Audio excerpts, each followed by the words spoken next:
Assalomu alaykum. Bugungi motivatsiya dasturimizni tomosha qilayotganlar, demak, siz bilasiz kim? Biz har gal dasturimizda yurtimizning asl farzandlari, shoir, olimlar, fozillar, buyuklar haqida gaplashamiz, suhbatlashamiz. Bugungi dasturimiz ham abadiyatga, manguga muhrdor mana shunday chiroyli binolarni qurayotgan inson haqida bo'ladi. Demak, siz bu insonni yaxshi taniysiz. Ayni damda arxitektura, qurilish borasida eng bir karvonboshilardan biri.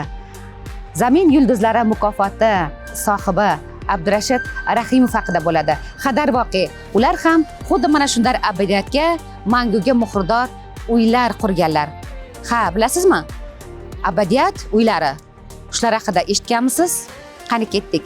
Suhbatimizga siz qiziqqan bo'lsangiz, bizni kuzatib davom eting. Ketdik.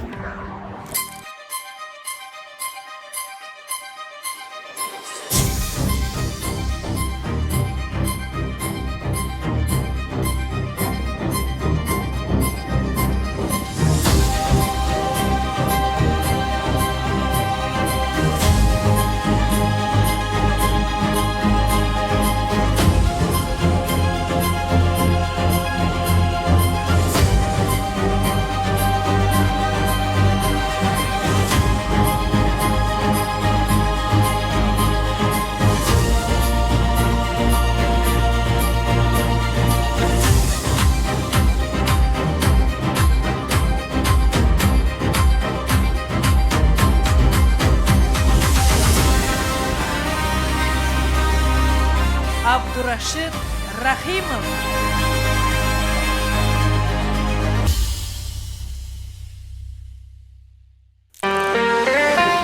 Abadiyatga, manguga daxldor uylar. Hech o'ylab ko'rganmisiz? Nega bu uylar abadiyatga, manguga daxldor deyishadi? Bu termini tagida boshqa bir ma'no yotadi. Chunki bunaqa uylarni hech qachon arxitekturasi, dizayni eskirmaydi. Xo'sh, demak, Zamin yulduzlari mukofoti sohibi, elimizning asl insonlaridan biri Abdurashid Rahimov bilan suhbatimizni boshlaymiz. Ketdik. Lift degani lip degan so'zdan olingan ekan. Lip etib chiqish degani. Biz ham hozir liftda lip etib chiqamiz. Assalomu alaykum. Abdurashid aka, yaxshimisiz? Binolaringizni ko'rib bahrdilimiz ochilyapti. Hali bu hammasi emas, hali hamma gap oldinda. Qani ketdik. Abdurashid aka aytadi-ku, Amir Temur bobomiz, bizni saltanatimizga shubhangiz bo'lsa, biz qurdirgan imoratlarga boqing degan gapni eshitganmisiz? Imoratlaringizni qurib mazza qilyapman. Suhbatimiz ham zo'r bo'ladi, xudo xolasa. Assalomu alaykum, suhbatimizga so'may bo'layotganlar. Har doim YouTube kanalimiz orqali sizlarga turlicha savollar yo'llagan chog'imizda, albatta, biz tanimaydigan, bilmaydigan, jimgina ijod qilsa-da, butun ona yurtimiz uchun ma'lum va mashhur bo'ladigan insonlar haqida ham hikoya qiling deb yozibsiz. Azizlar, xuddi mana shunday jimgina, sokin va sakinatda ijod qilib, indamaygina o'zining asarlari bilan abadiyatga o'zini muhrlab qo'yayotgan bir inson haqida, Toshkentning biz Hazrati erkagi haqida bugun gaplashamiz. Kim deysizmi? Ular meni qarshimda o'tirgan inson bo'ladilar. Ayr guruh rahbari, demak, Abdurashidjon Rahimov bo'ladilar. Assalomu alaykum. Assalomu alaykum. Charchamayapsizmi? Rahmat. Endi to'g'risini aytsam, xafa bo'lmaysiz. Ochiqchasiga suhbat qilishga men sizni oldindan ogohlantiraman. Sizni ko'p ham ona O'zbekistonimizda uchratavermaymiz. Safarboy aka bo'lib qoldingiz. Safarni yaxshi ko'rasiz va albatta bu narsa faqat yaxshilikka deb o'ylayman. Chunki bizni buyuk odamlarimizda ham shunday bir gap borki, ko'proq sayohat qilinglar.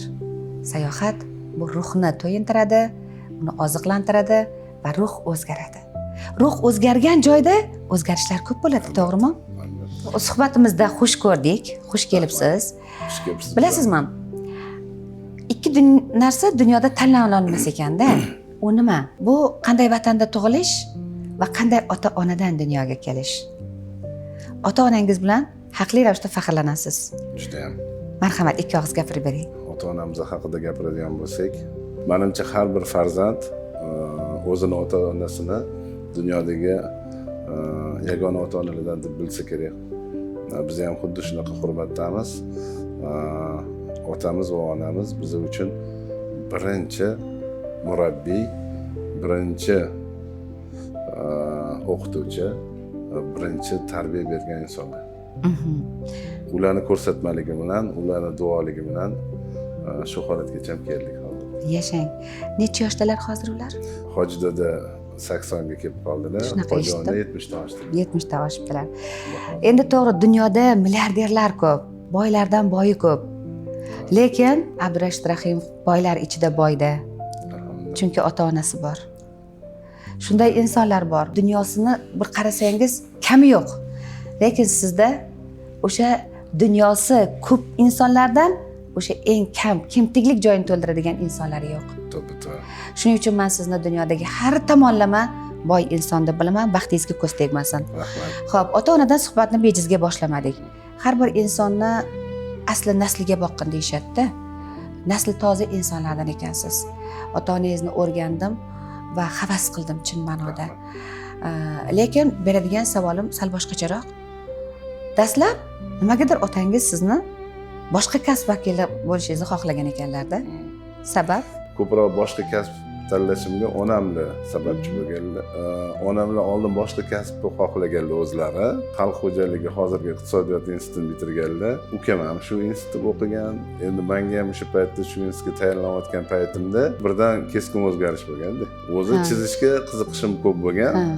Lekin onamlar maktabni oltin medalga bitirishimga harakat qilganlar.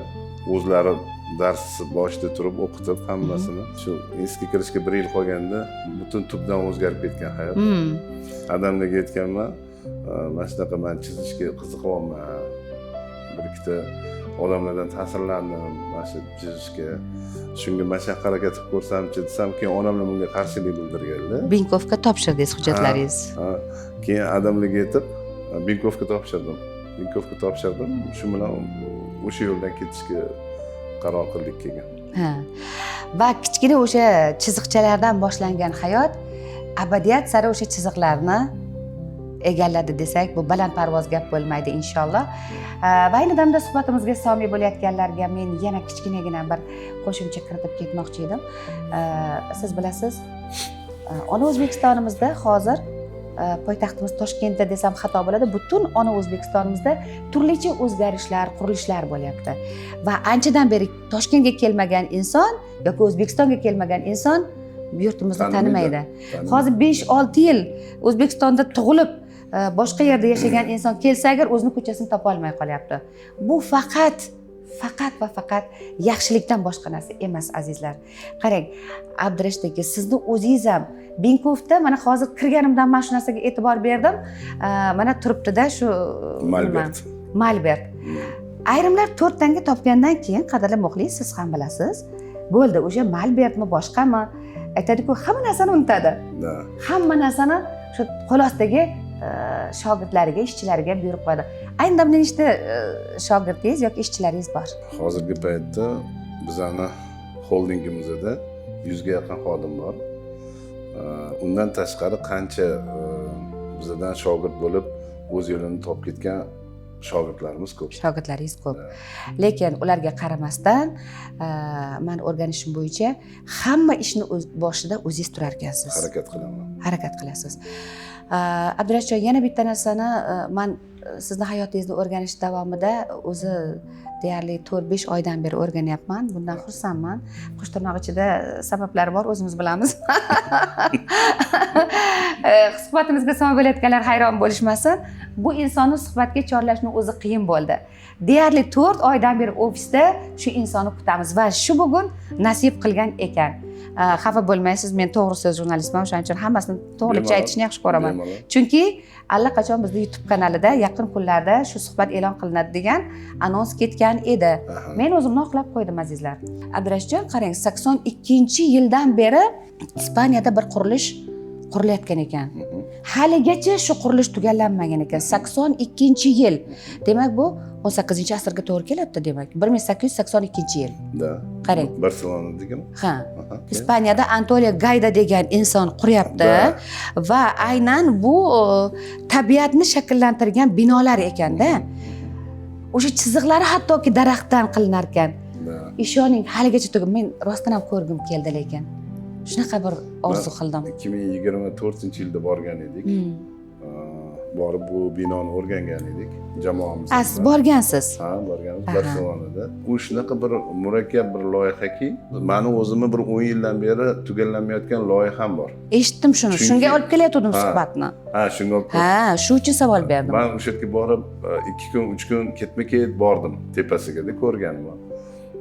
U shunchalik murakkabki, u bitta u boshlanishi bilan oxirini orasida katta jarayon bor. Men o'ylaymanki, bu boshida ideya bergan arxitektor g'oyadan uni tugallangungacha vaqtni hisobga olmagan. Uni murakkabligi va keng ma'noligi tarafidan. Shuning uchun menimcha yillar davomida davom etyapti. Asrlar davomida. Ha, menimcha asrlar davomida. 18-asrda boshlangan. Chunki keyingi qo'l urayotgan odam o'sha stilistikada yana nimadir o'zini yangiligini kirityapti. Yashang.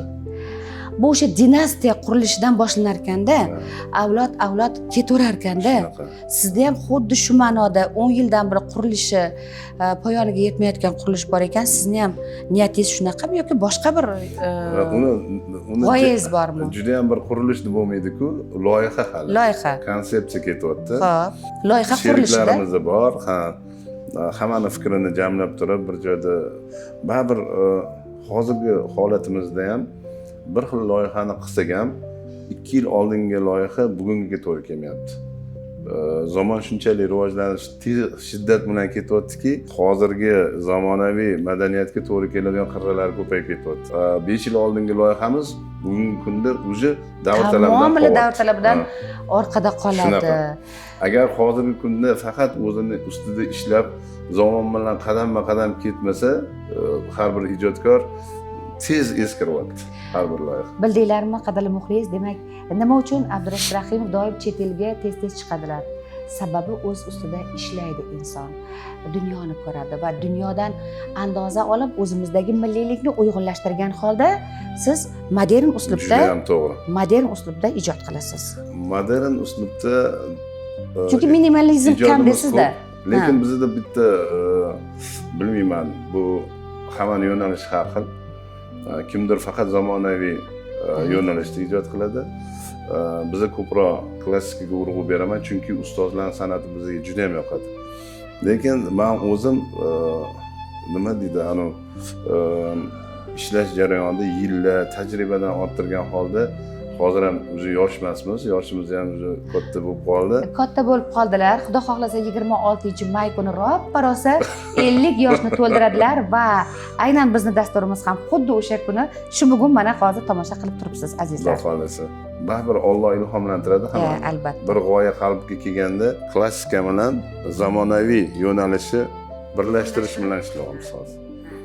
U ham oldingi loyihalarga to'g'ri keladi, hamma kelajakni birlashtirib olib ketyapmiz iloji boricha qo'ldan kelgancha. Lekin agar e'tibor beradigan bo'lsangiz, amerikalik bir yana modern ustasi bor. Bu Frank Lloyd deydi. O'zingiz ham o'rgangan bo'lsangiz kerak. Bu inson tabiat bilan aynan arxitekturani uyg'unlashtiradi-da. Shunaqangi endi chiroyli men tomosha qildim. Odam havas keladi. Hamma yurtda o'zini kayfiyati bor. Yashang. O'zini qadriyatlari bor. Shuni aytmoqchi edim. Bizning qadriyatlarimizda baribir ota-bobolarimizning bizga yaratib ketgan bazasi bor. Shu ota-bobolarimizning bizga yaratgan bazasini yo'nalishi o'zimizning qadimiy klassikani yangi talqinda zamonaviy talqinga olib chiqishga biz harakat qilamiz. Albatta. Dubay shayxi Zayd janoblari aytgandilar, esingizda bo'lsa, men bugun tuyalarda agar dunyo kezgan bo'lsam, meni avlodlarim Xudo xohlasa osmon uchar, qushlarda uchadi. Qarangki, bizda ham xuddi shunday bo'lyapti. Men hozirgi qurilish borasida shu darajada ichkariga kirib ketdimki, mana shu 4 oy, 5 oysini yaratgan Robbim suhbatni bizga ravo ko'rmaganiga ham xursand bo'ldim. Nima uchun desangiz, har bir narsada xayr bo'lar ekanda. Shu darajada chuqurlashdimki, 4-5 oy ichida faqat qurilishlarni o'rgandim. Va bu narsadan bitta narsaga anglab yetdim. Ota-bobolarimiz aslida loyshuvoq va aynan shu somonli uylarda turishganda bag'ri keng bo'lgan, lekin hozirgi paytda shunaqangi chiroyli imoratlar qurilyapti. Shu mehr oqibatga keling, yana buraylik suhbatimizni. Loysuvoda oddiy xalq yashagan. Yashang. Mana biz hozir harakat qilamiz premium segmentda ishlashga, luxury. Balkim bizlar bilan hamkorlik qilishga, bizda loyiha qilib, qurilish qilishga hammani qurbi yetmas balkim. Har bir davrda o'zini shunaqa segmenti bo'lganda. Loysuvo, Somonsuvo, paxsa uylar, ular bu fundamentida qurilishi. Lekin unga keyingi holati masalan oq alabastr yurg'izish, unga ganch qilish yoki usti qismiga pishgan g'ishtdan obshivka qilish, unga keramikadan masalan qo'shimchalar berish, u o'sha loysuvo, somonsuvoni qadrini ko'tarib boradi. Masalan, inson ham oddiy kiyimda tursa bir oddiyligini bildirib turadi, lekin unga zarchumonni kiydirib, sallalarni kiydirib o'qisa, shoh darajasi yopchisi bo'ladi. Yashang. Imoratdan xuddi Yashang. Men xursand bo'layotganim, sizda intuitsiya kuchli ekan. Xuddi shu savolni bermoqchi edimki, qanchalik zamon rivojlanmasin, qanchalik biz sivilizatsiyaga, qanchalik bir dunyo sari yo'l tutmaylik, ammo insonni baribir o'sha tuproqdan yaralgani baribir tuproqqa qaytishi va tuproqli uylarda bo'lishi ruhga bir foydasi bor deb o'yladim. Yaqinda bitta restoranda bo'ldik-da, chet elda. Judayam hashamatli. Ko'rsangiz, kirishga qo'rqasiz. Shundoq kirsak, ichida hozirgi aytganingizdek chiroyli loyshuvoqdan shundoq chiziq-chiziqlar qilib qo'yilganda, o'sha yerda taxtachalar turibdi.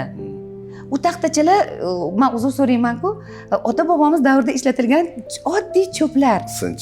Sinch. Keyin shunaqa ruhiyatim yayradi. Ishonasizmi, qarab turib, har anaqa deyman, voy qaranglar qanaqa xo'p ovqatimizni yeylik deydilar, voy qaranglar qanaqa arxitektura deb men havas qildim-da. Bermoqchi bo'lgan savolim, hozirgi paytda sizni ijodingizda ham mana shu zamonaviylikka va aynan hozir aytishyaptiki, kelajak uylari deyishyapti. Aqlli uylar. Hattoki eshikdan kirganingizda mana masalan chiroq keyin yonadi-da. yoki uzun koridorda agar esingizda bo'lsa, kerak bo'lmagan paytda chiroqlar yonib yotardi. Hozir o'sha joyga borasiz, uch qadam bossangiz orqa o'chyapti-da. Aqlli uylar. Bu nima bu endi? Kundan kunga insonning aqli tafakkuri shu darajada rivojlanganligimi yoki bu ekonomikami yoki bu o'sha sizdagi jarayonni qaysidir boshqa uslubi, men bilmagan bir uslubi nima bu? Hozirgi bu zamonaviy uylarni aqlli uylar deb ataladi.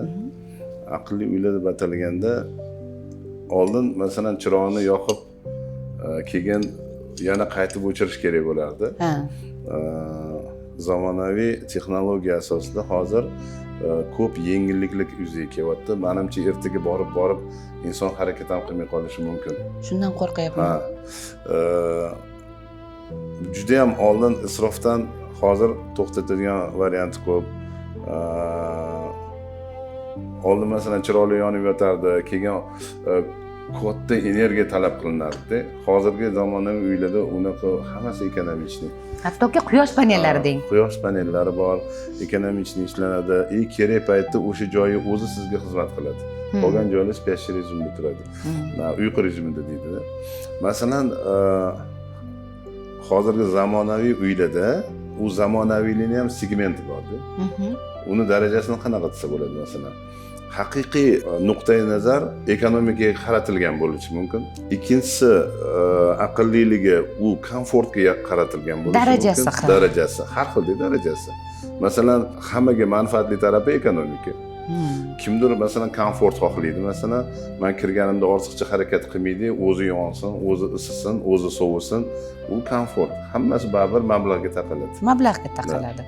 Ha, siz mana chet elni ko'p kezasiz va yaxshi ko'rasiz sayohat qilishni. Aynan dunyoni qaysi nuqtalaridagi qurilgan o'sha inshootlarni abadiyatga muhrdor, abadiyatga taalluqli bir binolar deb bilasiz? Hozirgi kunda endi ko'p sayohat qilganda Yevropa taraflar, Fransiya, Ispaniya, Italiya juda katta boy tarixga ega. Rim masalan, ularniki u milodga borib taqaladi.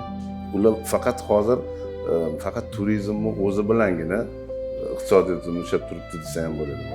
yangi qurilishli yo'l почти faqat restavratsiya qilinadi. Butun dunyo u yoqqa oqib boradi. Rivojlanadigan davlatlar qatoriga kirsa, masalan, yangi har doim yangilik qayerda bo'ladi? Yangi rivojlanayotgan davlatlarda bo'ladi. Yangi qurilishlar, hamma arxitektorlar o'sha yerga talpinadi, hamma dizaynerlar o'sha yerda ijod qiladi. Yangi barpo qilinayotgan shaharlar. Ularni endi hammamiz bilamiz, hozirgi arab amirliklari, Dubay juda shiddat bilan rivojlanyapti, Koreya, Yaponiya, hammasi rivojlanayotgan. Shu bilan bir qazorda bizning davlatimiz hech ham qolayotgani yo'q. Hech ham qarashayotgan joyi yo'q. Oxirgi 10 yillikda juda ham tanib bo'lmaydigan darajada rivojlandi. Hattoki suhbatingiz bo'lgan bo'lsam uzr so'rayman. Hattoki shunaqa bir gap yuryaptiki, butun dunyoda po'sht dunyo o'zbek kelayotir degan so'z borda. Bu ya'ni kim? Endi men bu narsani juda ajablanib qabul qilmayman. Abdurashidjon, sababi bilasizmi nima uchun? Azaldan biz dunyoga 7000 ta avliyo va ambiyolarni bergan yurtmiz. Dunyoga dars bergan. Dunyoga aslida bizni zaminni ulamolari, olimlari, fozillari dars berishgan. Albatta. Bu o'sha algebra deysizmi? Yoki al-Jabr, o'sha al-Xorazmiy bobomiz yoki Beruniy deysizmi? Falakiyot ilmini, Ibn Sino deysizmi? Tibbiyot ilmini. Aslida butun o'zak bizda bo'lgan. O'zak bizda bo'lgan. Shuning uchun ham inson zotiki bor.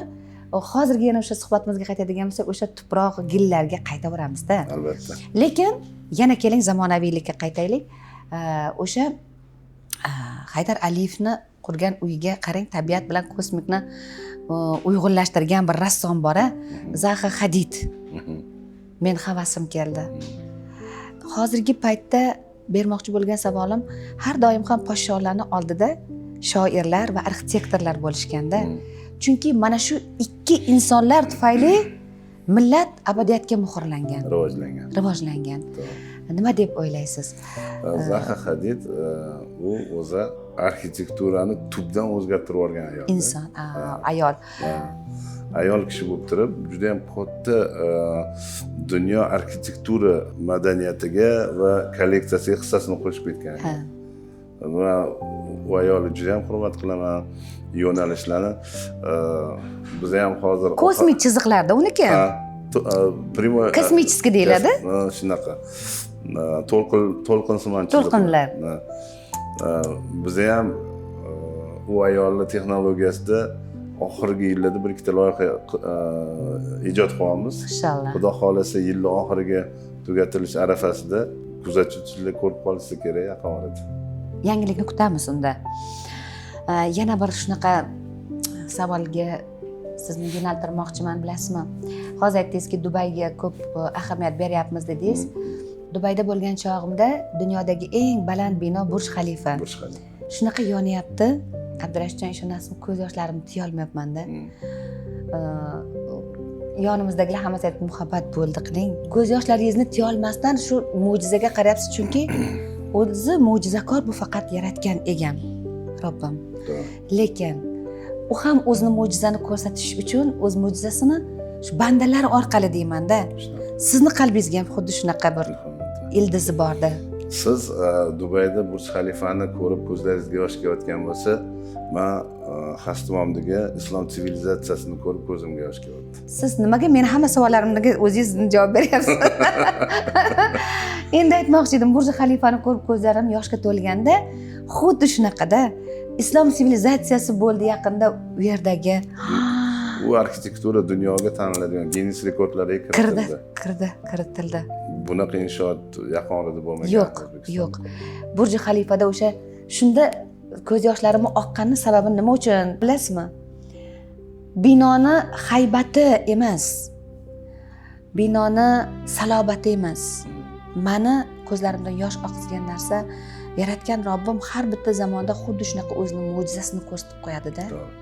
Binolar orqali. Va bizni yurtimizda yaqinda shu islom sivilizatsiyasi ochilgandagi u yerdagi holatga borib qarab, men aytdimki, yaratgan Robbim, yana nazaringni shu yurtga berdingmi deb, men tamomila boshqacha bir kayfiyatda qaytdim-da. Chunki o'zi aytishadi-ku, yer yuziga osmondan nur taralsa, yer yuzida deydi shunday bir sharif shaharlar borki, ulardan osmonga qarab nur taraladi deydi. Ya'ni Buxoroy sharif. Qarang. Bu hazilakam gap emasda. Buxoro yillarga borib taqaladi. Ha. Va bu yerdan Imom al-Buxoriyni chiqishi. Albatta. Albatta bu hattoki islom olamida agarda bizni muqaddas kitobimiz Qur'oni Karim birinchi bo'lsa, birinchidan keyingi birinchi deb yurtilar ekan. Qarang. Yoki ikkinchi ham emasda. Hadis mumkin sulton. Ha, qarang. Qur'oni Karimdan keyingi birinchi kitob deb yurtilar ekanda. Bu narsalarni barchasini o'sha islom sivilizatsiyasida o'sha ko'rsatilishi gologrammalarda, o'tdagi ideyalar, o'tdagi sizni ham hissangiz bo'ldimi? Albatta hissamiz qo'shildi. Biz ham ma'lum bir qismlariga qarashdik. Anchagina katta qismiga. Harakat qildik. Endi kamtarlik ham mayli yo'q, lekin albatta inson baribir hamisha kamtar. Abdurashidjon, siz shu kamtarligingiz uchun ham baribir yaratgan Robbim yana sizga beradi. Qo'llaringiz dard ko'rmasin. Menga aytishdi, mana shu qismlarini mana shular qilishdi degandan keyin men aytdimki, yo'q bo'ldi, yopishdim keyin tez suhbatga deb. Yaxshi, juda chiroyli bo'lgan. O'zingiz ham quvandingizmi? Juda. Bizani Shanxayda hamkorlarimiz bor.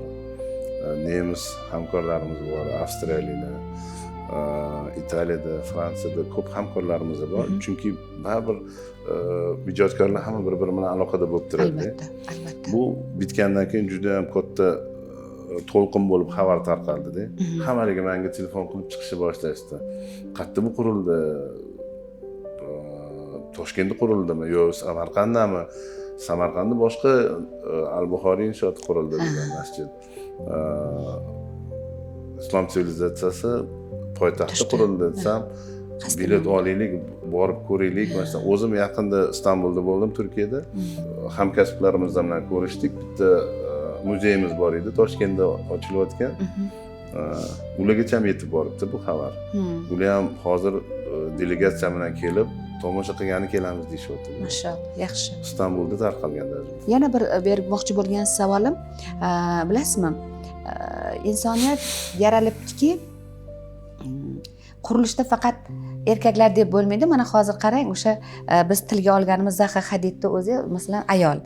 Lekin Toj Mahalni o'sha orzuyim bor. Borib ko'rish, hattoki shunaqa bir satrlarim ham bor. Bir ko'rsatuvimda bir ayol yozdi. Muhammad opa, bilasizmi, o'sha yor dasturida mani deydi 60 ga kirgan chog'imda deydi erim deydi yoshiga uylanib ketdi-da, sochim oqargan chog'da tashlab ketdi. Deyman. Keyin men aytdim, shunda yozib berdim. Erkaklar, mayli qurmang Toj Mahal. Faqat dilni o'ymangda, sochga oq tushgan mahal. Keling lirikaga bir ozgina beraylik, suhbatimiz saligina nima havo beraylik. Dunyoni qaysi chetiga borsam agar hozirgina bolalar bilan gaplashib turdik shu haqda. Yor apa degan, mayli. Bilasizmi, bu narsadan xursand bo'laman. Ikkita taqdirni bog'lanishi-yu, bu narsalar xuddi sizni binolaringiz abadiyatga muhrlanganidek, bizni ham jurnalistika kasbimizda shunday bir sohalar bo'ladi. Shunchaki efir vaqtlarini to'ldiradigan insonlarimiz bor. Lekin har bitta lahzasiga xursandman. Ikkita taqdir bog'lanib, bugun 2000 ta oila qurilgan bo'lsa, ularning ichida hozir 300 ga yaqin nevaralarimiz tug'ildi mana. Bu o'sha savob ishlarning eng boshi deb bilaman. Ilohim shunday bo'lsin. Suhbatimizni Toj Mahalga burayotgandim. Toj Mahal bu o'sha siz o'zingiz ham bilasiz, ya'ni kim Mumtoz Begim Mumtoz Mahalga atab o'sha Mo'g'ul imperatori Shohjahon qurgan edilar. Toj Mahalni agar e'tibor bersangiz, qurilishi boshqasi xuddi bizani masalan o'zimizdagi Islom Karim masjidlari bor. Men o'shanga o'xshatib ham yubordim-da. Agar endi siz qurilishsiz bilmadim. O'sha oppoq ornamentlarda chiroyli qurilishi boshqa. Savolni asosiy mazmuni shundaki, gumbaz shaklida masjidlar qurilardi. Toj Mahalda ham shu. Lekin keyingi hozirgi arxitekturaga kirib kelayotgan gumbazsimon uylar oddiy odamlarga ham hozir qurilish boshlandi. Tag zaminidagi yotgan maqsad nima? Toj Mahal haqida gapiradigan bo'lsak, Toj Mahal dunyoning 7 mo'jizasidan biri. Bu ham bizning vatandoshlarimizga kelib taqaladi. Boburiylar qurilishi boshida turish, bu 7 ta mo'jizani o'ziga sahifaga muhrlanishni o'zi katta gap. Bizning yurtdoshimiz bosh bo'lgan ish. Arxitektura jihatidan olib qaraydigan bo'lsak, u yerda juda ham bizning arxitektura emas. Bizning arxitektura bilan Hindistonniki jam qilingan. Uyg'unlashtirilgan. Bizani yurtdagi gumbazlarning tugallanishi o'tkir qirroqroq bo'lib tugallanadi. Hindistonnikida qanaqadir bundoq kuchliroq bo'lib chiqadi. O'tda ushlanani ko'rsa bo'ladi. Keyin shundan farqlasa bo'ladi. Farqlasa bo'ladi.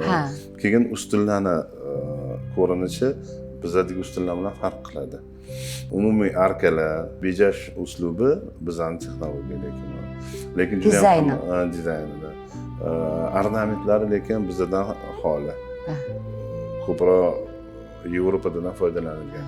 Chunki o'tda burchakdagi ustunlarda archasimon gulla ishlatilgan. Bizda archasimon faqat g'ishtda ishlatilgan. Demak, bizdan ham olishgan bo'lishi mumkin balki. Bizdan men uzr so'rayman, shuni aytmoqchi edimki, umumiy dunyoda yaxshi stilistika yig'ilgan hammasi o'sha. Men uzr so'rayman, balkim tarix guvohligida bu boshqa narsa bo'lar. Baribir haqiqat chiqadi-ku. Lekin o'sha bizning yurtboshimizlar baribir o'sha Boburiylar sulolasiga borib taqaladi. Boshqa men aytamanki, shu Andijonning ustalarini olib ketishmaganmikin deb. Bo'lishi mumkin. Faqat shu yuragimda nimagadir shu narsa turadi. Lekin aslida hozir gumbazsimon uylarning qurilishiga hozir kirib kelishi arxitekturaga bilishim bo'yicha bu shamollarga, yelvizak sfera deydi. Sfera deydi. Gumbazdan ko'ra sfera uslubida deyiladi. O'zi modada har doim termin bor. Yangi moda bu qachonlardir unutilgan eski moda. Eski modadir. U har doim aylanib kelaveradi. Modern shuda endi baribir. To'rt burchak shakl bir qirollik qilib turadi. Undan keyin dumaloq shaklga o'tadi. Va yana shunaqa. Bir-biriga o'rin bo'shatib beraveradi. Xuddi mana bu bizni stolingizda turgan globus kabida baribir, to'g'rimi? Dunyoni juda ko'plab mamlakatlarda bo'lib, haqiqatdan ham shuni tomosha qilib tursangiz kerakda, stolingizdan oldik buni. Qayerga borsam ekan deb, lekin qayerga bormasangiz ham qurilishlarni baribir o'zimizning yurtimizga olib kelasiz, eng zo'rlarini. Albatta. O'zimizning yo'nalishni chet ellarda quramiz. Chet eldagi eng yaxshi yo'nalishlarni o'zimizga quramiz. Yaxshi. Endi yana hozir shunaqa bir termin chiqdiki, keyingi paytdagi qurilishlar printerda hatto bo'lar ekan deyapti. Men qo'rqib ketyapman. Qo'rqmasangiz bo'ladi. Biz bu printerga asos solishga harakat qildik. Voy, mashalloh. Siz bizning ijodimizni xuddi juda ham chuqur o'rganganga o'xshayapsiz hozir. 4 oy o'rgandim. Siz bilan suhbatga kelish oson bo'lmadi. Mana shu yerda bir hamkorlarimiz bilan loyihamiz bor. Men o'zimcha rostdan ham qurilish qilaman deb qo'ydim, qoldim. Ishonasizmi? Hozir bu yerda qo'limizda bizni olim hamkorlarimiz bilan bu yangilik. Xudo xolisa bir yangilikni olib kiramiz qurilishga. Printerda qurilish ko'rishingiz mumkin. Lekin bu sirligicha qoladi. Yo'q, men buni ko'rsatmayman. O'g'irlar ko'p. G'oya o'g'irlari ko'p-da, Abdurashidjon, buni ko'rsatmaymiz. Dara o'g'irlaysizlar, bor gap bu. Lekin qoyil. Suhbatimizni bilmadim, sizni bilmadim, lekin men shunaqa mazza qilyapman. Bilasizmi nima uchun? Aytadi-ku, nima bo'lgan taqdirda ham ota-bobong qilgan ishni qildingda. Rahmatli otamni ko'rmaganman. Ular qazo qilgan chog'larda 27 yoshda qazo qildilar va men 4 yoshda bo'lganman, ko'rmaganman. Lekin otam qurgan uylarni hozir borib qarasam, haligacha bor. Mana hozir men 60 ga kirayotgan bo'lsam, 18 ga kirgan paytimda bir buvijon meni chaqirdilar-da, aytdilarki, "Muhabbatxon, yuring, meni uyimga mehmon bo'ling" deb olib borgandilar. Borsam, otamni qurgan o'sha uylari va uylardagi o'sha o'ymakorlik san'ati bilan qilingan eshik deraza, agar siz bilsangiz, Buxoroda taxtali eshik derazalar bor, oynalar. Endi uni ko'rib tomosha qilasizda. Aytmoqchi bo'lganim, balkim o'sha ruhiyatimdagi g'alayonmi bilmayman, shu qiziqib qoldim shu narsaga, qurilishga juda ham qiziqib qoldim. Hattoki aytishyaptiki, keyingi paytlarda boshladim. Hattoki keyingi paytda aytishyaptiki, devorlar tirik bo'lar ekan. Tirik devorlar qurilishi.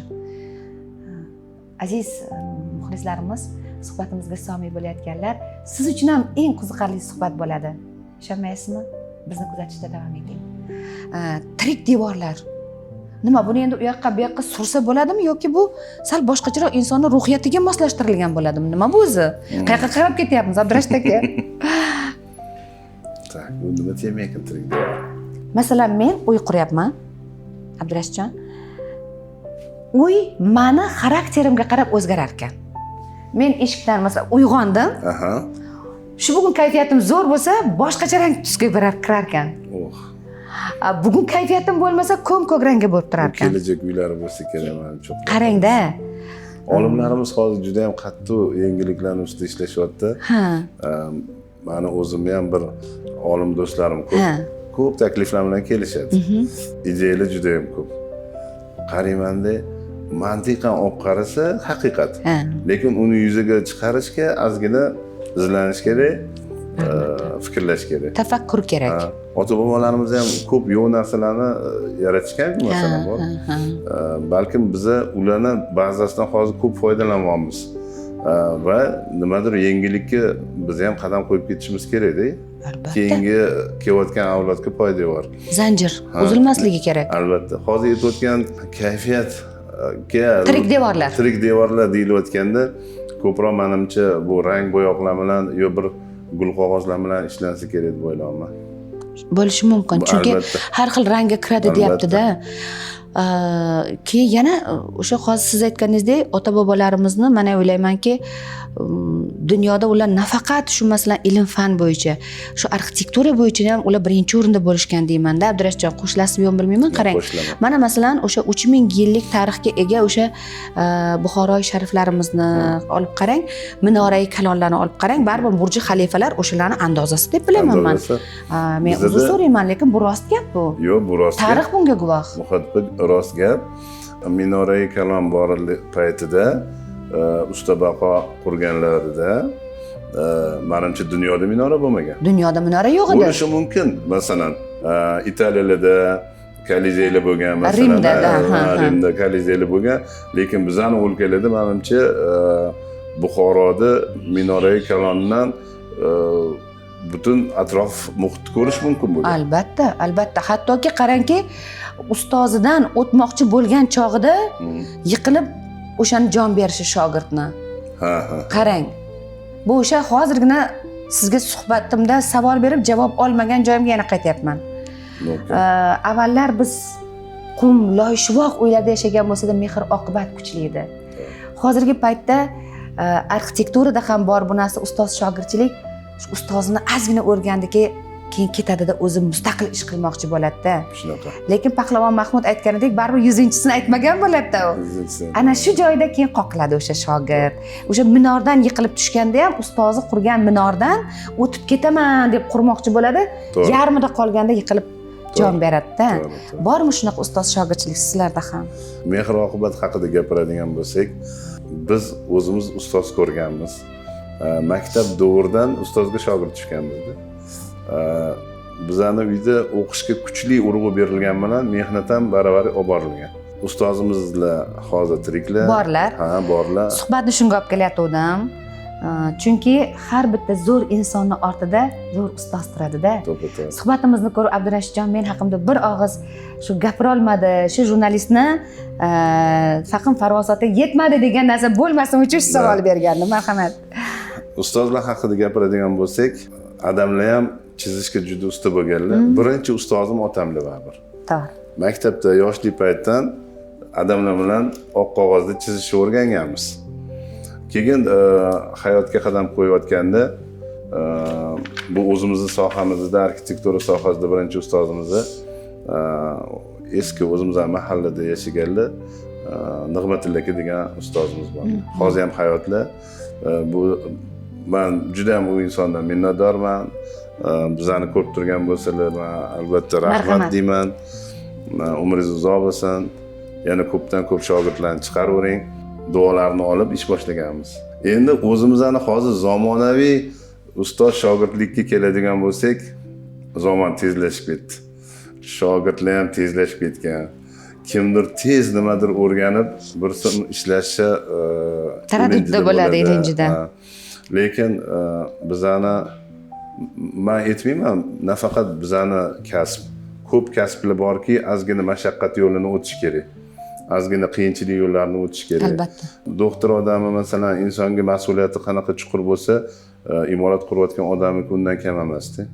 Shu tomlarni tagida odam yashaydi. Albatta. Ertaga zilzila bardoshligi, issiq sovuqligi, imoratda mustahkam chiqishi u mutaxassisga bog'liq. Agarda mutaxassis o'zini kasbini chuqur o'rganib, yetuklikdan keyin bir imorat chizib yoki quradigan bo'lsa, u boshqa bo'ladi. Kimdir darsi yarmidan chiqib ketishi mumkin, kimdir yarim yo'lda boshqa uy qurib olishi mumkin. Bir ustozimni bir latifa deydimi, aytib bergan latifalari bor. Latifani mazmuni nimadaki, yaratgan Allohimiz hammaga ilm bergan-ku. Bir qushlarga ham imorat qurish ilmini bergan ekan. Dars boshlanganda darsni oxirigacha ham o'tirgan qush qaldirg'och bo'lgan ekan. Mushukcha ikkita dars o'qib darsdan chiqib ketgan ekan. Shunga qarab qaldirg'och loysuvo qilib bir odam qo'li yoki bir hayvon qo'li yetmaydigan joylarga imorat qurar ekan va mustahkam qurar ekan. Endi mushukchani hammamiz bilamiz, qanaqa imorat qurishini. Tarqalib, tushib ketib, yo'q bo'lib ketadi. Eshikni ochib qo'ysangiz ham ustiga cho'p qo'yishni boshlaydi. Xuddi shunaqa. Chunki ilm oxiriga yetkazilmagan. Shuning uchun ham har bir narsaning ilmi bor deyshadi. Va men sizni yana o'sha mehr oqibat manzilini nuqta qo'ymasligingizni chin dilimdan xohlagan bo'lardim. Shu narsadan xursand bo'ldimki, sizdagi berilayotgan o'sha tafakkur, sizdagi berilayotgan o'sha jamiki ongingizdagi millat uchun qilinayotgan barcha ishlarning tagida duo yotgan ekan. Silay rahim sizda kuchli ekan. Hattoki ishxonangizda ham singillaringizni ishlashi. Shu narsani darrov bildimda endi. Avvalambor oilaviy yaqin bo'lgan insonlarni ish bilan ta'minlangan. Ular o'zligiga yaqin insonlarni chaqirib ish o'rgatib, shu holding darajasiga olib keldikda. Yashang. Avval hech keyin darvesh degan joylar shu bo'ladi. Chunki siz silay rahim eng avvalo o'zingizdan boshlashingiz kerak-da inson. O'zingizni boyvachcha ko'rsatib, xalqqa, millatga, yana kimlargadir nimadir isbot qilmoqchi bo'lasiz. Lekin bu dunyo qosh va qovoq o'rtasidagi bir imtihon, qisqa fasl. Asosiy chiroyli savol-javob baribir u dunyoda bo'ladi. Bularning tagida juda katta bir dunyolar bor. Suhbatimizga savoy bo'layotganlar ichida bugun cho'ntagi qappayib qolib, bosar tusarini bilmasdan, boshi osmonga yetib, oyog'i yerdan uzilayotganlar bor. O'zini boy sanayotgan qo'shtirnoq ichidagi yangi boylar bor. Hattoki shunaqa bir gapni ham eshityapman. Umuman qarindosh urug'chilik rishtalarini uzib qo'ygan va o'sha yangi boylar degan bir hozir termin chiqyapti. Men bu gaplarni aytishdan qo'rqmayman. Ularni o'tirib turadigan insonlari boshqalar. Hattoki o'zini oddiy bir opa-singillari kelgandan ulardan uyaladiganlar bor. Ammo mana shular ichida ming bor uzr sizga nima deydi, sal nokamtarlik bo'lsa ham sizga shu narsani aytmoqchi edimki, siz bularning ichida eng bizni suhbatimizga loyiq insonsiz. Mehr oqibatli inson ekansiz. Men hattoki sizga agar menga shunaqangi bir nima deydi, upalnamochi, ya'niki shunaqangi bir agar mas'uliyatni yuklashsa, men sizga odamiylik fanlari doktori degan hattoki unvon topshirgan bo'lardim. Silay rahim uchun sizga tashakkur. Hamma qarindosh urug'larni birlashtirib, nafaqat o'zini boy, balki butun qarindosh urug'i uchun o'sha o'zini sarflaydigan sizga o'xshagan chin ma'nodagi ma'naviyatli, ma'rifatli boylar ko'paysin ilohim yurtimizda. Saxiy boylar ilohim ko'paysin, imon boylar ko'paysin ilohim. Yana bitta bir savolim bor ediki, qarang. Sun'iy intellektlar bizni zamonamizga kirib keldi. Siz endi har ikki uslubda ijod qiladigan inson sifatida bularga maza qilib sho'ng'ib javob berasiz. Albatta. Sun'iy intellektlar kirib kelsa nima bo'ladi? Hattoki aytishyaptiki, inson joydan turmasdan, mana suhbatimiz boshida hali tasvirchilarimiz svetlarni qo'yguncha aytyapsiz. O'rnidan ham turmaydi deyapsiz-da. Hattoki men eshitdim, insondan oldin uyi uyg'onar ekan, sizga qahva tayyorlab berar ekan. Yopiray. Bizani sohaga ham sun'iy intellekt shiddat bilan kirib kelyapti. Bizga endi mana shu 1-2 yildan beri kirish boshladik-ku, lekin u sun'iy intellektni o'zi rivojlangan mamlakatda ancha oldinlab ketgan. Inson mehnatini juda ham yengillashtirib, balkim inson mehnatidan kamroq foydalanishga ham olib boradi. Taxmin qilyapmiz. Taxmin qilyapmiz. Sizga yoqyaptimi, yo'qmi bu? Yoqmaganidan sivilizatsiyaga qarshi bora olmaysiz? Yo'q.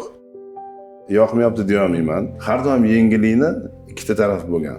Yaxshi va yomon tarafi bo'lgan. To'g'ri. Agar u yengillikni to'g'ri yo'naltira olsak, sohamizda bor. U juda ham katta yordamchidir bizga. Agarda noto'g'ri ishlata olsak, masalan, pichoqni ham noto'g'ri ishlasangiz, qo'lingizni kesadi. To'ppa-to'g'ri. Xuddi shunaqa narsa, lekin inson mehnatini bizda masalan oldingi holatda bir oyda ishlanadigan loyihalar bir haftaga o'tdi. Masalan, inson mehnati bilan bir oyda qilinadigan renderlar bor, eskiz konsepsiyalar bor. Sun'iy intellektda biza bir hafta endi baribir eskiz tayyorlaymiz. Sun'iy intellekt yordamida bir kunda odam ishonmaydigan loyihalar paydo bo'lib qoldi. Shuda. U biza endi kirishganimizda, chet elda menimcha ancha oldinlar. Ancha oldinda. Yaqinda siz ham mana ko'p Xitoyda bo'lasiz. Men ham ancha-muncha ko'p bo'lganman Xitoyda.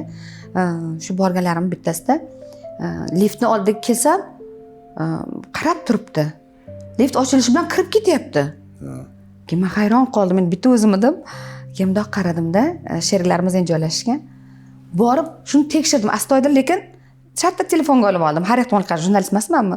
Shunda oldim. Keyin mahal chiqib ketdi-da, eshikning zvonogini chaldi.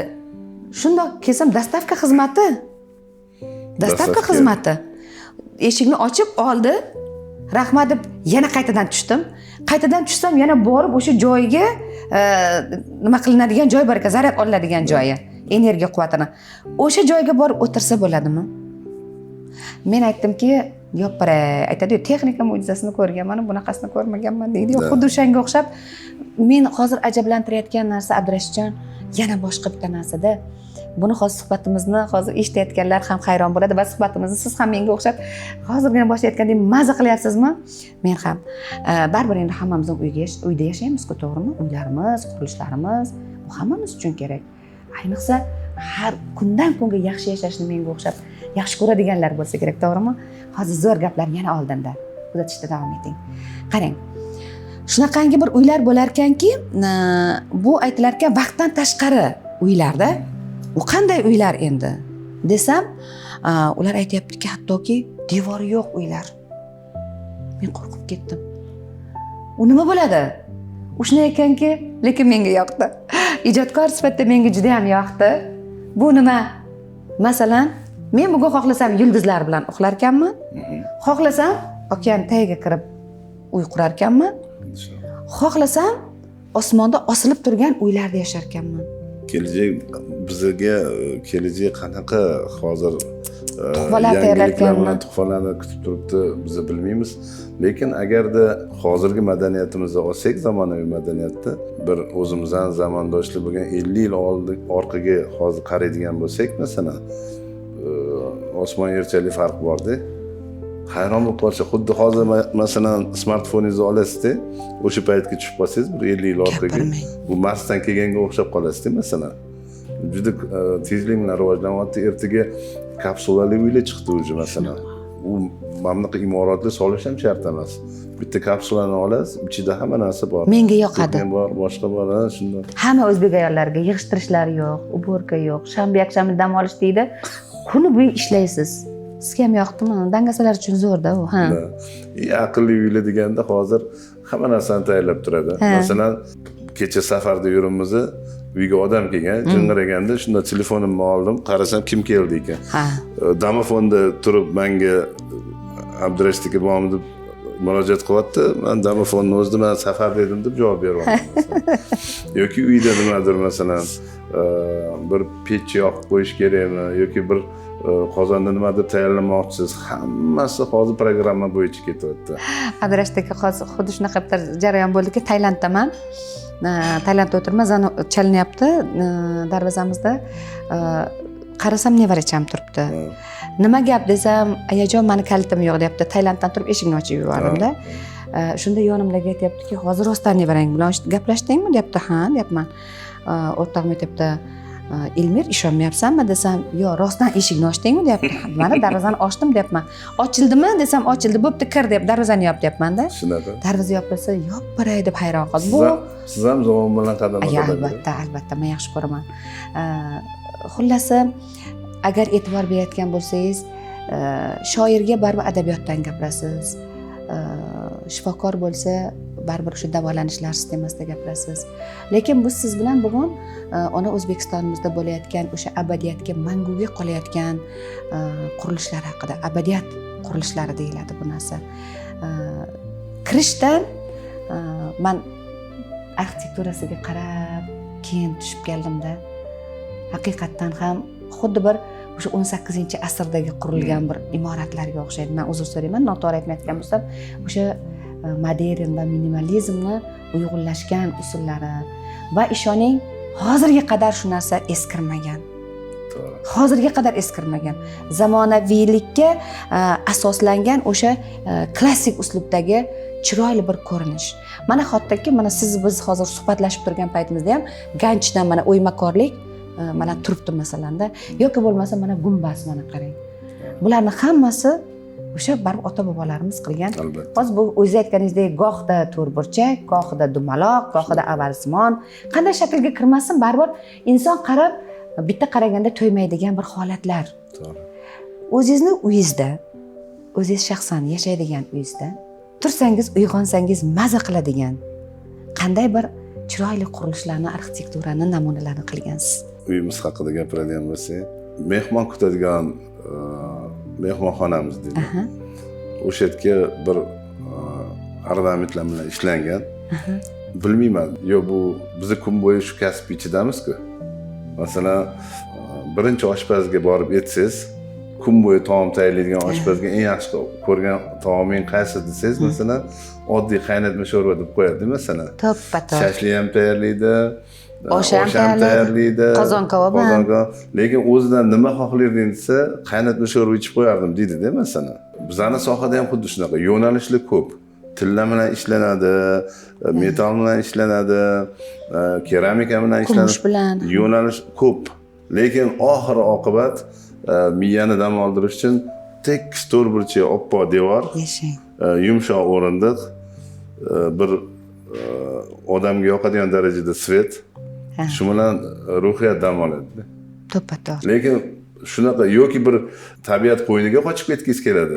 Alloh o'zi yaratib qo'yibdi. Mo'jizalar. Yashil o'tloq, suv oqib turibdi, tog' toshlar, osmon, inson maza qiladi, qalbi ham maza qiladi, ruhiyati ham, aqli ham dam oladi. Albatta. Yoki bir umuman e'tibori jalb qilmaydigan tekis bir xil tondagi xona. Suhbatimizdagi eng oxirgi savol. Agar zerikmagan bo'lsangiz, sizni zeriktirib qo'ymagan bo'lsam. Yo'q, men maza qilaman. Agarda yaratgan Robbim qaytadan bir umr berish mo'jizasi bo'lsa, Abdurashidjon, kim bo'lib o'zingizni yana ko'rgingiz keladi va u dunyolarda nimalarni qilgingiz keladi? Nimalarni yaratgan bo'lardingiz? Abadiyatga, manguga muhrdor bo'lish uchun. Juda ham murakkab savol bo'ldi. Lekin qiziqarli savol bo'ldi. Menga o'zimning kasbim juda ham yoqadi. Agar Allohim meni qayta yana bu dunyoga keltirgan bo'lsa, menimcha shu kasbni tanlasam kerak. Va ko'proq olimlar bilan, ilmli, ziyoli insonlar bilan birga bo'lgim keladi. Ular bilan suhbat qilgim keladi. Yetuklik moddiy emas, ma'naviy yetuklikda bo'lish kerak inson. Shunda ko'ngil, qalb xotirjam bo'ladi. Va bu dunyoda yashagandan bir ma'ni bo'ladi. Rumiy hazratlarida shunday bir satrlar bo'lardi, eshitganingiz bordir. Buyuklik nimada desa, soddalikda, samimiylikda va kamtarlikda deyilgan ekanda. Xuddi mana shunday hech narsani o'zgartirmagan bo'lardingiz va men ham albatta. Kasbimiz yuzasidan olimlar, shoirlar, yurtimizning buyuklari, turli xil insonlar bilan uchrashamiz. Har biri bilan suhbatdosh bo'layotgan chog'da ularni ichki dunyosini ko'ra olamiz. Chunki yaratgan Robbim bizga so'z bilan ishlash baxtini bergan. Va siz so'zlayotgan chog'da ko'zlaringiz turli xil uslublarda kiradi. O'sha paytda siz anglaysiz. Qalbdan maza qilib javob beryapti va suhbatingiz yoqayapti. Ko'p yillik tajribamiz endi juda ko'p emas-ku, endi ozgina shu jarayonda ko'z qalb oynasi ekanligingizni anglab yetadi inson. Sizga tilagimiz, ilohim, mana shu qalbingiz kabi chiroyli uylar qurishga qodir bo'lgan va bugungi kunda ham zamonaviylik, ham minimalizm, ham modernizm hammasini uyg'unlashtirib ona O'zbekistonimiz uchun qilayotgan jamiki sizni mana shu saxiylik, saxovatlilik ishlaringizda yaratgan Robbimning o'zi yor bo'lsin. Rahmat. Chiroyli qalblar kabi o'sha boqadigan ko'zlar hattoki hech qachon sizni aldamasin. Rahmat. Har ikki dunyo saodatini sizga tilaymiz. Azizlar, shunday bir gap bor. Abadiyatga qurilgan uylar. Hech o'ylab ko'rganmisiz? Ular qanday uylar bo'lishi mumkin? Hamma ham uy qurishi mumkin-da endi. Lekin oddiy quruvchi ham abadiyatga, manguga daxldor qilib uyni qurishi mumkinmi? Yo'q. Undan keyingi keladigan avlodga o'sha uylar yoqmasligi mumkin. Lekin abadiyatga qurilgan uylar, ularda yaratganning mo'jizasi o'sha zuvaladan bir parcha qo'shilgan bo'ladi. Shuning uchun ham yaratganning mo'jizalarini mo'jizakor sifatida ko'rsatish bu faqat arxitektorlar, dizaynerlar va bugungi kunda sizni butun boshli o'sha ayr guruhingizdagi hamma jamiki kollektivingiz guruhingizda gap ko'p. Siz qurayotgan uylar bugun hammaga yoqayapti. Juda osmonda narxi emas. Mana shularni hammasini jamlagan chog'imizda insoniyat uchun xizmat qilayotgan bir inson haqida bugun oddiy inson, lekin qalbi osmon qadar saxiy bo'lgan bir inson haqida bugun suhbat qildik azizlar. Suhbatimizga somiy bo'lganingiz uchun tashakkur va marhamat, biz sizga yana shunday bir imkoniyat beramiz. Ota-onangizga onlarida bo'lib turib aytishga iymanadigan bir lahzalar bo'ladi. Men har doim suhbatim oxirida suhbatdoshimga shu imkoniyatni beraman. O'zimga yaratgan Robbim shu narsani hamisha ham bermagani uchun shu narsani hammadan so'rayman. Ayting, borida ayting. Borida ayting, chunki bu osmon ostidagi g'animat va omonatlarimiz aslida o'shalar. Ota-onangizga Abdurashidjon qilib 50 yoshga kirganingizni ko'rayotgan shu insonlarga sizni chin dildan aytadigan so'zlaringiz yaqinlarga borib ayta olmaysiz-ku. Ota-onamni bir qadrlab juda ham katta aytmoqchi bo'layotgan narsam hozir. U juda ulug' narsa haqida aytmoqchiman. Baribir endi inson bir davlatda o'sadi, ulg'ayadi, bir kasb egasi bo'ladi. Undan keyin ko'p taklifli bo'ladi.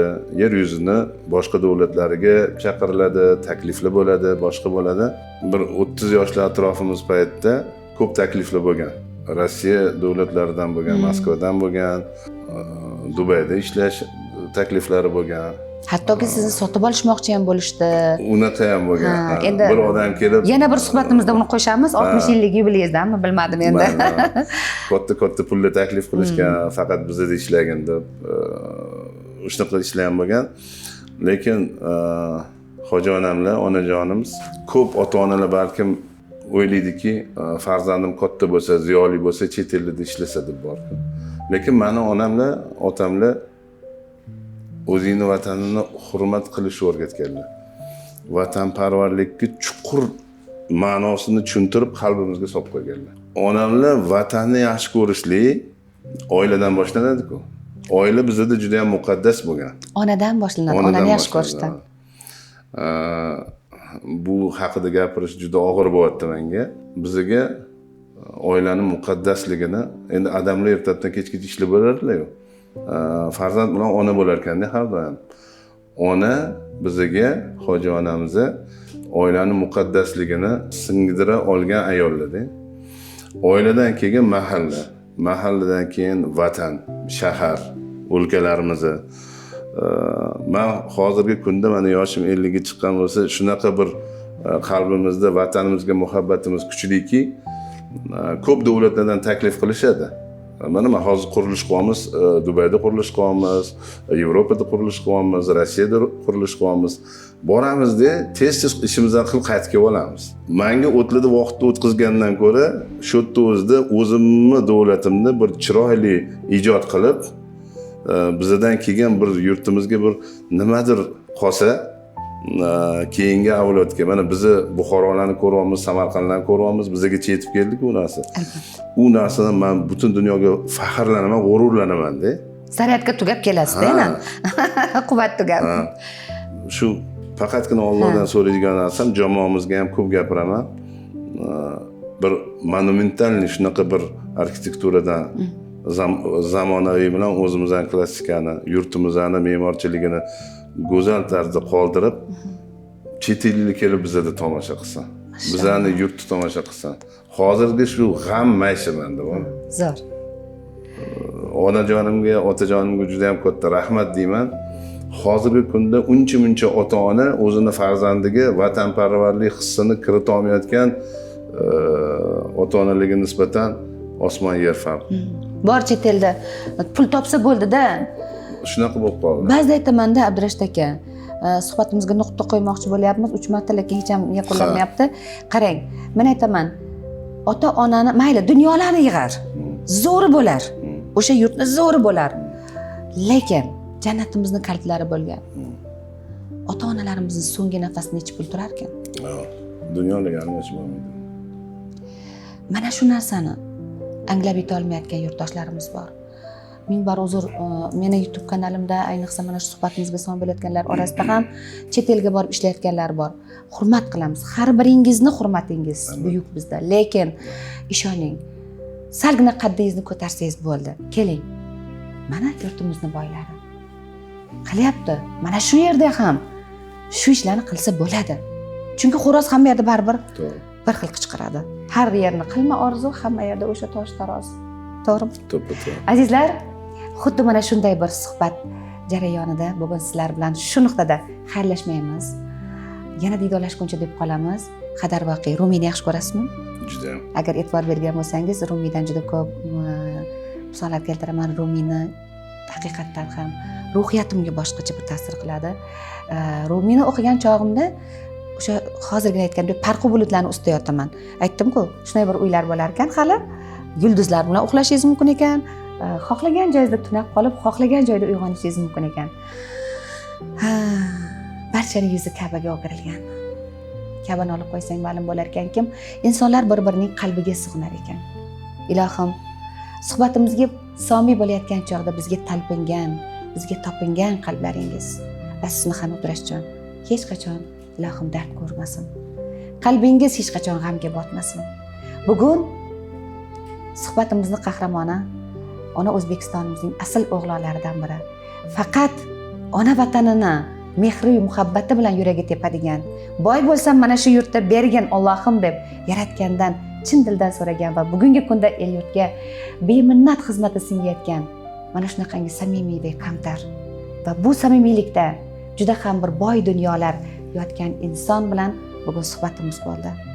Havas qilganlar bo'lsa, marhamat murodiga yetsin deymiz. Va albatta har biringizni xonadoningizda Abdurashidlar tug'ilsin. Har biringizni xonadoningizda ilohim shunaqa saxiy boylar ko'paysin va har biringizni xonadoningizda eng avvalo boylikni emas, balki ona vatanini, ona vatandagi eng asosiy bir ustun bo'lgan ota-onasini hurmat qiladiganlar ko'paysin. Diydorlashguncha.